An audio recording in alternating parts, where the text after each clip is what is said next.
If you search "Will AI take my job" right now, you will find two types of answers. One says AI is going to replace everyone and we are all in trouble. The other says AI will create more jobs than it destroys and everything will be fine. Both of those answers are less useful than the actual data.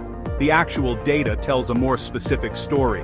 Not all jobs face the same risk.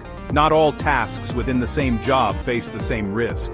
And the timeline matters. What is happening right now is different from what researchers project will happen between 2027 and 2030. This video goes through the evidence from the World Economic Forum, Goldman Sachs, McKinsey, the IMF, and Anthropic's own research team, and gives you a framework for working out where your specific job sits. Let's go. Before any statistics, one distinction that most coverage of this topic gets wrong, and that changes everything. There is a difference between exposure and displacement. Exposure means AI could affect this job. The tasks involved overlap with what AI can do. Displacement means AI has actually replaced this worker. Most alarming headlines are about exposure. The famous Oxford study that said 47% of US jobs were at risk, that was exposure, theoretical susceptibility to automation, not actual job losses. Goldman Sachs estimates that if current AI capabilities were expanded uniformly across the economy, approximately 2.5% of US employment would face direct displacement risk. That is a very different number from 47%. The gap between those two figures is not a discrepancy. It is the difference between AI could do parts of this job and AI has economically replaced this worker. The research consensus is that outside of the most routinized, document-heavy digital native roles, actual displacement is significantly lower than theoretical exposure. That distinction is the lens for everything that follows. What is actually happening in the labor market today, as of 2026? The SRM 2025 survey of over 20,000 US workers found that in 15% of US employment, roughly 23 million jobs, at least half of all tasks, are already automated. That is a significant figure. For those workers, AI is not a future concern. It is a present reality. The roles where this is most visible are document-intensive and digitally native. On online labor platforms, demand for writing and translation skills fell 20 to 50% after the launch of ChatGPT. Writing jobs fell 30% since 2022. Software and web development fell 21%. Engineering declined 10%. These are real reductions in demand for specific skills, not theoretical exposure, but measurable market shifts. Anthropic's own research team, which built a new measure of displacement risk, using actual AI tool usage data rather than theoretical models, found that occupations with high AI tool usage are beginning to see modestly slower hiring. The effects are described as modest today but accelerating. This is the most credible near-term signal available, because it is based on what is actually being used, not what could theoretically be automated. The Federal Reserve Bank of Dallas, reviewing wage data through early 2026, found something counterintuitive. In jobs with significant AI exposure, wages are not uniformly declining. For many workers right now, AI is augmenting output, rather than replacing workers. That does not mean pressure is not building. It means the displacement curve has not broken yet, but the research consensus is that it will, between 2027 and 2030. Which roles face the highest displacement risk? The answer runs counter to intuition. It is not manual labor that faces the highest risk first. It is cognitive, routine, document-intensive work. The reason, physical dexterity, spatial judgment, and real-world sensory-motor integration are genuinely difficult for AI to replicate at competitive cost. Sitting at a desk processing structured information is much easier to automate than climbing into a roof cavity to install insulation. The highest risk categories, based on aggregated research, data entry and processing, 65% of tasks automatable.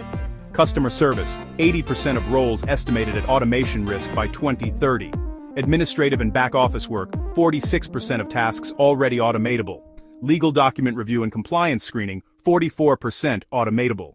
Entry-level financial analysis, earnings modeling, and report writing, the jobs Anthropic's 10 Wall Street agents were built to replace. In contrast, construction roles have only 6% of tasks suitable for current AI automation, maintenance and repair, 4%. Healthcare roles, requiring physical presence and patient interaction, remain significantly more resilient. Roles involving strategic judgment, novel problem-solving, complex stakeholder management, and creative direction. The WEF describes these as the skills with the strongest growth trajectory through 2030. The pattern across almost all research, AI targets the structured, repetitive, and document-intensive layers of cognitive work first. The judgment, relationship, and physical layers are following, but more slowly. Displacement is only half the picture. The WEF's Future of Jobs report projects that while 92 million jobs globally could be displaced by AI and automation by 2030, 170 million new roles are expected to emerge, a net positive of approximately 78 million positions. The fastest-growing job categories identified by the WEF are not what you might expect.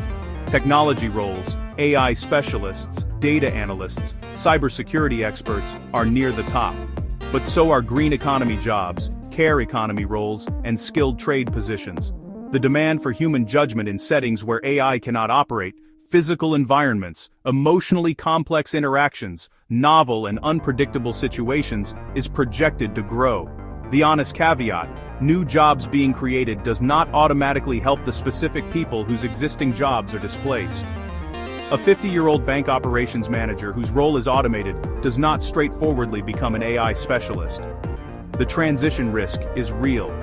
The WEF identifies reskilling and transition support as the most critical labor market challenge of the next decade, not the net job count, but the path from here to there for the individuals in between. Here is a practical framework for thinking about your own role, based on what the research consistently identifies as the key variables. Question 1. How much of your work is structured, repetitive, and document-based? If the answer is most of it, reading standard documents, filling standard forms, generating standard outputs, your role has high AI exposure in the near term. If your work is primarily contextual, novel, and judgment-heavy, exposure is lower. Question 2. Does your work require physical presence or complex human interaction? Physical presence and interpersonal complexity are currently AI's weakest areas. Healthcare professionals, skilled tradespeople, educators, social workers, these roles are significantly more protected in the near term. Question 3. Is your value in the task execution or the judgment around it? AI is better at executing defined tasks than making judgment calls in ambiguous situations. If your value is in knowing what to do rather than doing it, you are in a more defensible position. If your value is primarily in the execution of well-defined procedures, that is where pressure will come first. The most consistent advice across every credible research source: the workers and organizations that will fare best are not those who avoid AI, but those who use it to do more, shifting from task execution toward the judgment, strategy, and relationship work that remains difficult to automate. That is not a guarantee, but it is the clearest signal the evidence currently provides. The research from the WEF, Goldman Sachs, McKinsey, and Anthropic's own team all points in the same direction. Significant change is coming, the pace is accelerating, and the roles most at risk are not always the ones people assume. But the net picture is not a jobless economy, it is a reshuffled one, with a difficult transition period that will affect some workers much more than others. The full research sources, including ALM Corp's 60-plus data point breakdown and the WEF Future of Jobs report, are linked in the description. If you want to understand what AI is actually doing right now in financial services specifically, which is the most advanced deployment of these agents, that video is linked below. Subscribe for weekly AI coverage every week. Thanks for watching.